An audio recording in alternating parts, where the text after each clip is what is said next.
За би Монголын эдийн засагч хүмүүс Монголд ер нь тус олох нь их байна уу, гай болох нь их байна уу гэдэг сэдвийг хүрээд энэ яриагаа эхэлж байна. Тэгэхээр би яагаад энэ яриаг ярих болж байгаа гэхээр сүүлийн үед эдийн засагч гэдэг инфлюенсерүүд мега төслүүдийг маш их дэмжиж байгаа харагдаж байгаа. Тэгээ би бол мега төслүүдийг бол дэмждэггүй ээ. Шулуухантаа гэж хэлгээд.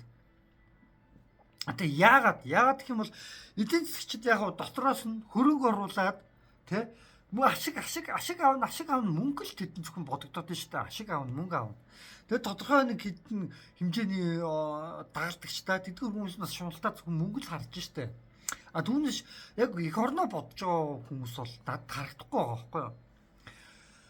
Юу юм гэхээр бүх хүн эдийн засагч болохгүй. Гэхдээ бүхэн Монгол улсын иргэн байна гэдгийг санах хэрэгтэй. Тэгэхээр бүгд Монгол улсын иргэн байх юм чинь Монгол улсынхаа газар нутгийг бид нар хамгаалах хэрэгтэй. Мега төслүүд яах юм гэхээр мега төслүүдийн гол санаа нь юу юм гэхээр ердөөс Монгол улсыг маш их хэмжээний өрийн дарамтанд оруулаад дампууруулах юм аа.